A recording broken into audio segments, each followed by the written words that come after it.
Bonjour à tous, ravi de vous retrouver dans ce nouveau numéro des Talks Humanis. Alors aujourd'hui, on va vous parler d'un sujet qui est au cœur des préoccupations de nos clients. Ce sujet, c'est le Self-Service BI. Alors de quoi parle-t-on? Comment le mettre en place? Quels bénéfices en attendre? Eh bien, toutes ces questions, on va les poser à nos experts ici présents. Allez, suivez-moi, c'est parti.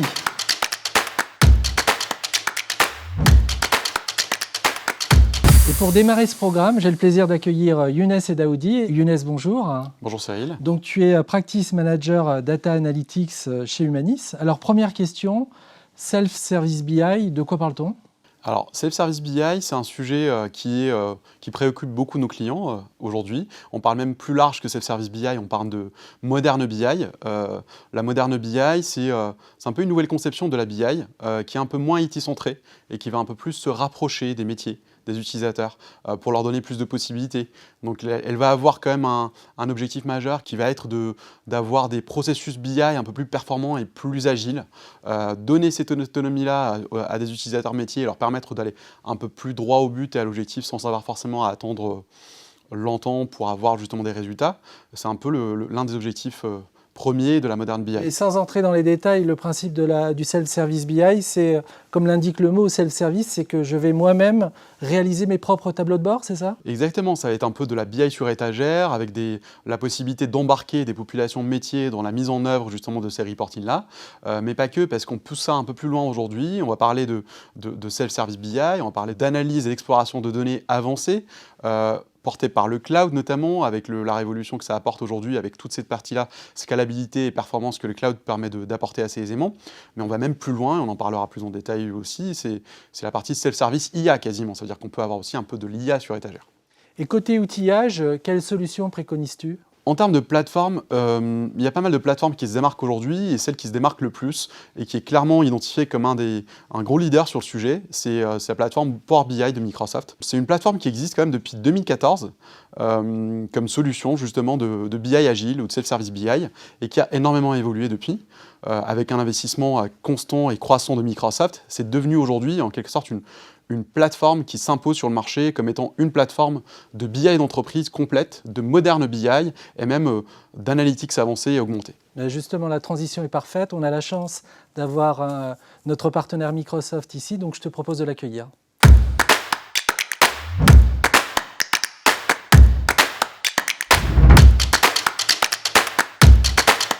Imane Midej, bonjour. Bonjour Cyril. Bienvenue chez Humanis. Merci. Donc Imane, vous êtes Product Marketing Manager Office 365 Power BI chez Microsoft. En quoi le Self-Service BI ou Modern BI, tel que l'expliquait Younes, se distingue de la BI traditionnelle? Alors c'est une excellente question. Déjà, dans un premier temps, ce qu'on remarque, c'est que le défi majeur des grandes entreprises, c'est de faire beaucoup plus avec les données qu'elles ont déjà. Sauf que dans la réalité, c'est un peu plus compliqué, pour 3 raisons. La première, c'est que dans les pratiques actuelles en termes de BI, elles sont toujours organisées selon une logique top-down. Donc nous avons les équipes business et métiers qui font une demande et l'IT va y répondre. Le problème, c'est que cette logique, en fait, nécessite quand même de gros coûts pour l'entreprise. La deuxième, c'est ce qu'on appelle le speed to value, qui pour le coup est quasi nul. On prend beaucoup de temps, ça demande quand même pas mal de temps, entre le moment où les équipes métiers vont faire une demande et le moment où les équipes IT ont leur résultat. Ouais. Donc du coup, ce temps-là, mine de rien, c'est un temps qui passe et c'est un temps qui coûte de l'argent aussi pour l'entreprise. Et donc là, avec le Self-Service BI, c'est presque instantané, c'est ça? C'est quasi instantané, c'est une question de secondes ou de minutes. Et l'autre problème aussi qu'on rencontre, c'est la notion d'agilité, donc d'aller beaucoup plus vite. Alors vous n'êtes pas sans savoir qu'aujourd'hui, les process de BI sont un peu plus lourds, un peu plus costauds, on va dire.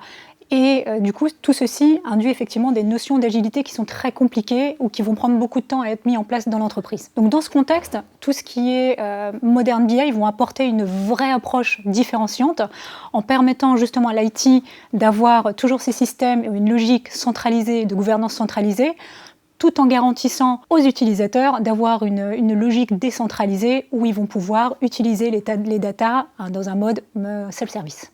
On l'a bien compris, les avantages du Self-Service BI sont très nombreux. Alors, si on se focus un petit peu sur la solution Microsoft, Power BI, en quoi cette solution est-elle parfaitement adaptée à une entreprise qui souhaite en mettre en place donc, cette démarche Modern BI? Alors, ce qui est important de savoir, c'est que déjà Power BI a été précurseur dans la démocratisation de la donnée. Aujourd'hui, notre solution tourne autour de 3 axes. La première, en réconciliant un très grand nombre de données, que ce soit des données internes, externes, structurées ou non structurées, simples ou complexes. Notre solution, en fait, elle permet tout simplement de restituer l'information à l'utilisateur final de manière totalement personnalisée. Enfin, le deuxième axe, en tirant parti des nouvelles technologies de pointe type intelligence artificielle, qui permet justement de passer de la donnée à l'insight en quelques secondes, au travers de technologies type NLP, type conversational analytics et enfin analyse de sentiments.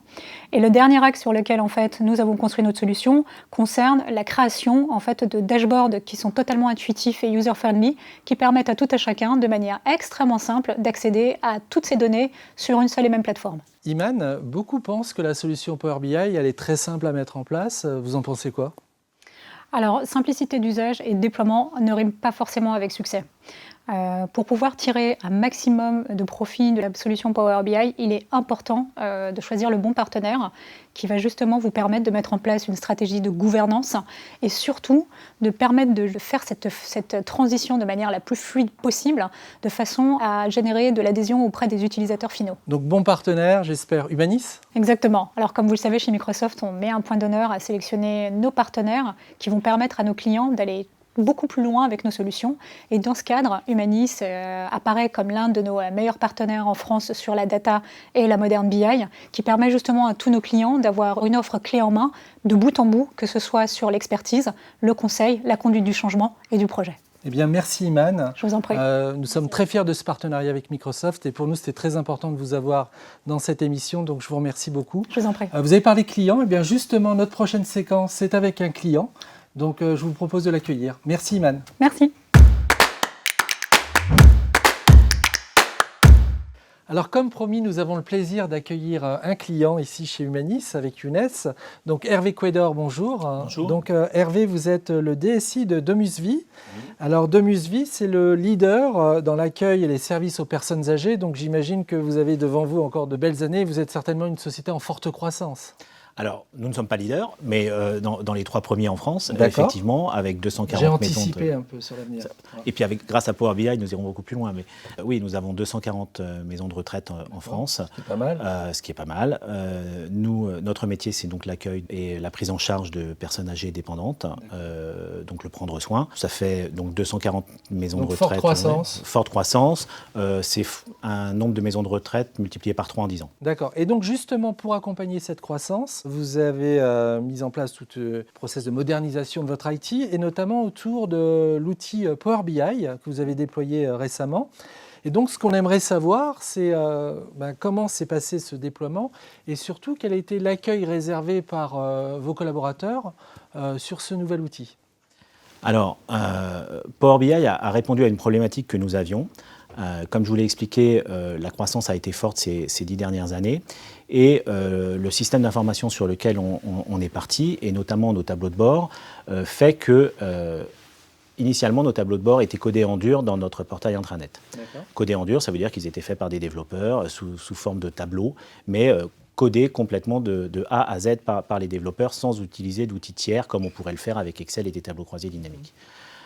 Très vite, ce système a atteint ses limites quand on est passé à 120, puis 160, puis 240 maisons de retraite. Il a fallu revoir l'organisation et c'est à ce moment-là que nous avons entamé la démarche de réflexion sur Power BI. Pourquoi ? Parce que ça nous a semblé être un outil beaucoup plus souple, capable d'adresser pas mal de données et surtout, puisque nous avons 240 maisons de retraite, possiblement encapsulable dans notre portail intranet pour remplacer un pour un nos tableaux de bord en dur par des tableaux de bord venus de Power BI, lesquels démontreront beaucoup plus de souplesse, comme on pourra en parler ensemble. Et alors, comment le produit a-t-il été accueilli, je crois, par vos managers, c'est ça ? Par nos managers et par l'ensemble des directeurs de maisons de retraite, très très bien accueilli. On a gagné en vélocité. Pourquoi ? On a gagné en vélocité. Là où avant, le code allait chercher les données dans le système et les moulinait pour les afficher, on pouvait prendre 3 minutes parfois pour afficher un tableau. Tout d'un coup, on est passé à 10 secondes, même pas, j'abuse sans doute, Younes, on est passé à un temps quasi instantané où on a affiché une information immédiate aux utilisateurs. Donc ça, déjà, ça leur a beaucoup plu. Et puis ensuite, comme l'outil était du Power BI et non pas du codage, les utilisateurs ont acquis la confiance dans la donnée qui leur était délivrée. Au lieu de penser parfois sur une information qui leur était donnée, qui ne pouvait ne pas leur plaire, que la donnée pouvait être fausse ou que le calcul était faux, là, le calcul ne pouvait pas être faux puisque ça vient de Power BI, pas de discussion. Et donc confiance, vélocité, et puis ensuite, même pour nous, capitalisation de la manière dont la donnée est construite. Et alors, quelle est la prochaine étape maintenant ? Alors, la prochaine étape, puisque là, pour l'instant, nous n'adressons que nos données du CRM propriétaire que nous avons dans le portail, c'est de construire un data warehouse qui va permettre d'emmagasiner les données venues de notre portail, donc de notre CRM, mais aussi des autres systèmes tiers que nous pouvons avoir, comme NetSoin par exemple. Et c'est quoi l'intérêt de faire ça ? L'intérêt de faire ça, c'est d'avoir une donnée unique, unifiée, dans un endroit unique et qui sera partagée par tous les key users de la société, lesquels sont amenés à construire des tableaux de bord. Parce que là, vous touchez par eux-mêmes. Par eux-mêmes, c'est cela. Vous touchez self-service. En self-service. Bon, ça tombe bien, notre émission est sur le self-service BI, donc c'est vraiment votre objectif aujourd'hui d'aller vers ce type d'approche. Oui, parce que dans une DSI, la valeur ajoutée des développeurs n'est pas de faire de la présentation de la data.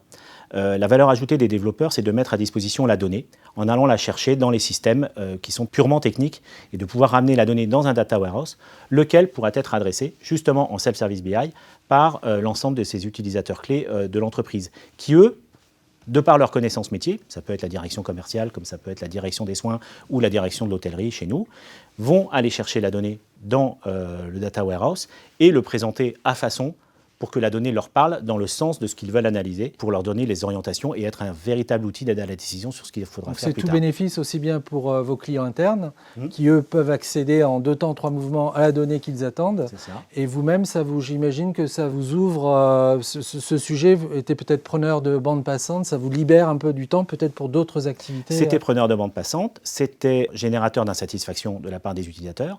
Dès lors qu'il fallait rajouter une colonne dans un tableau, ça pouvait prendre 2 ou 3 jours puisque c'était codé en dur. Dès lors qu'on est passé à Power BI, une demi-journée pour rajouter la colonne, la recéter avec les utilisateurs clés, et ça y est, le projet est bouclé. Younes vous a accompagné donc, sur la mise en place de ce projet qui se poursuit. On verra quelles sont peut-être derrière les prochaines étapes. Younes, tu voudrais rajouter quelque chose ? Justement, dans la continuité, aujourd'hui, comme on a parlé Hervé, il y a un projet de centralisation justement des données du groupe DomusVi avec pour objectif de mettre à disposition des key users, donc des super utilisateurs qui vont pouvoir explorer la donnée, une donnée totalement centrale et transverse qui va aborder non pas juste des données qui proviennent du CRM, mais aussi des données qui proviennent aussi d'autres sources et qui vont permettre d'explorer un peu plus aisément la donnée. Donc on est vraiment, comme l'a expliqué Hervé, sur une centralisation de la donnée par justement les équipes IT et une décentralisation de l'analyse exploratoire auprès des métiers et des business analysts au sein du groupe effectivement DomusVi.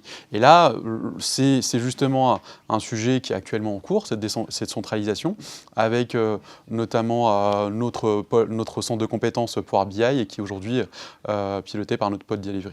J'ai peut-être une dernière question à vous poser. Un mot sur Humanis. Comment jugez-vous, comment appréciez-vous l'accompagnement d'Humanis sur ce projet ? On est satisfait d'Humanis.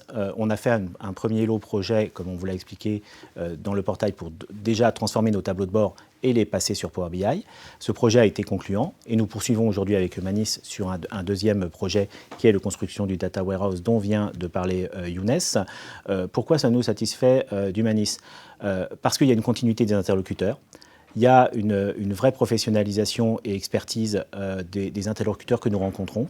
Et par exemple, Younes, je le connais de la première rencontre commerciale que nous avons réalisée avec Humanis à aujourd'hui, et ça se poursuit encore aujourd'hui sur l'ensemble du projet que nous avons, et j'espère que ça continuera sur l'avenir.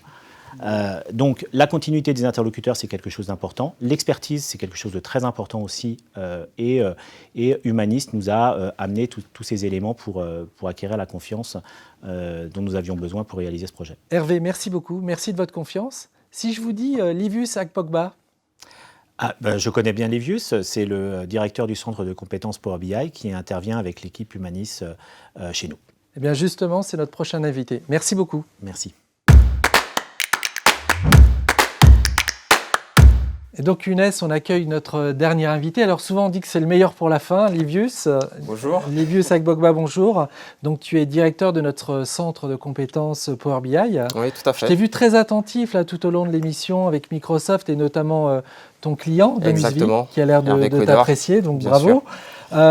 Plus généralement, au niveau de ton centre de compétences, comment accompagnes-tu nos clients dans leurs projets de self-service BI?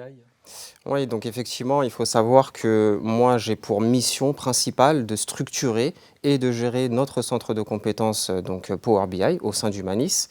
Et on a un centre aujourd'hui qui est multisite, d'accord? Donc que ce soit à Paris, à Lyon ou à Casablanca, nous avons la capacité d'être en proximité de nos clients. Et une fois en réalité que les experts de l'équipe de Younes ont fait ce travail d'initiation du client à la Modern BI, eh bien, ils veulent passer à l'étape supérieure. Et l'étape supérieure, c'est quoi? C'est tout simplement de mettre en place une plateforme industrialisée qui puisse être diffusée à l'ensemble des utilisateurs de leur organisation. Et c'est ici que notre centre de compétences intervient pour la mise en place, souvent en mode forfaitaire, des projets et du socle industriel d'une plateforme Modern BI pour nos clients. Sachant qu'on ne l'a pas dit, mais il faut savoir que Power BI, l'intégration de Power BI, c'est une activité très forte chez Humanis. Tout à fait, exactement. Et c'est vrai qu'on a de nombreux projets de diverses tailles d'ailleurs. Et l'objectif pour nous, c'est finalement de fonctionner toujours un peu de la même manière. D'abord, la mise en place de la plateforme de données. Ensuite, l'adjonction à cette plateforme de tous les indicateurs métiers qui seront pertinents et qui vont apporter de la valeur à nos clients. Et après, une construction main dans la main avec nos clients, donc en cycle itératif, pour la réalisation des rapports. Ça nous permet d'une part de challenger nos clients sur leurs usages, d'autre part également de nous challenger nous sur notre compréhension du besoin fonctionnel des clients, c'est très important, et d'une manière finalement fluide, de les accompagner, de les faire monter en compétences sur l'appropriation de l'outil Power BI. D'accord. Et une fois que l'outil est installé, que le client est satisfait, est-ce que pour autant notre mission s'arrête ou est-ce qu'on peut aller encore plus loin avec ce client? Alors, c'est une très bonne question et ça dépend en réalité. Il y a des clients qui sont effectivement très à l'aise avec le socle et la solution que nous avons livrée pour eux. Il y a des clients qui ressentent le besoin d'un accompagnement supplémentaire. Souvent, ça va être des clients avec des grosses organisations qui ont besoin de diffuser un large message à leur communauté d'utilisateurs. Et donc, nous avons la capacité au sein donc, de notre centre de compétences et de services Power BI de les accompagner d'une part en support, en assistance, en animation également de communauté Power BI, en évolution aussi, puisque la mise en place d'une nouvelle plateforme de self-service BI amène de nouveaux usages et de nouveaux besoins. En correctif, c'est tout à fait possible aussi. Et finalement, c'est la force de notre centre de compétences, c'est que ce sont souvent les collaborateurs qui ont réalisé les projets qui viennent ensuite faire le support et l'accompagnement post-projet de nos clients. Ils ont déjà donc toute la connaissance fonctionnelle et sont à même de répondre à toutes leurs questions après la mise en œuvre de notre solution. Très bien. Younes, et peut-être en guise de conclusion, j'ai envie de te poser une question parce qu'on n'a pas parlé d'intelligence artificielle. Est-ce qu'il y a dans tout ça? C'est vrai qu'au sein d'Humanis, on a justement des équipes qui sont en capacité d'accompagner les clients de bout en bout. C'est-à-dire qu'on commence directement du besoin métier, d'un peu un cadrage, un suivi, ce qu'on a fait déjà par exemple avec les clients de Domusvie, avec une expertise, un savoir-faire au niveau de toute la partie Modern BI. On va directement jusqu'à la mise en place du projet, la conduite du changement. Et l'IA prend de plus en plus part à des projets Modern BI.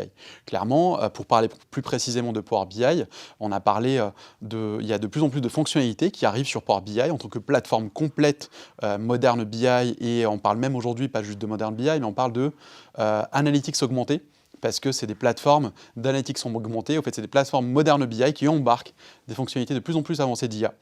Et on parle même de self-service IA en quelque sorte, parce qu'on démocratise un peu l'intelligence artificielle à disposition des business analysts et des utilisateurs. Et un mot sur le prix quand même, parce que j'imagine que ces fonctionnalités IA, elles ne sont pas gratuites. Quel est le coût supplémentaire? Alors, pour Power BI, en clair, il n'y a pas de coût supplémentaire pour la partie IA. C'est déjà pré-embarqué, c'est une fonctionnalité que Microsoft rajoute au niveau de la plateforme pour offrir un plus à ses utilisateurs. Donc il y a des fonctionnalités IA qui sont directement embarquées dans la licence Power BI Pro, ou la licence Power BI gratuite aussi de Power BI, mais il y a des fonctionnalités plus avancées qu'on va retrouver plutôt sur la Power BI Premium, qui est le niveau au-dessus de Power BI et qui permet d'adresser justement une plateforme complète, Modern BI et d'analytics augmenté au sein de l'entreprise. Bien Younes, ça sera le mot de la fin. Je tenais à te remercier très sincèrement. On a préparé ensemble cette émission et J'ai beaucoup apprécié ton support et ton regard d'expert.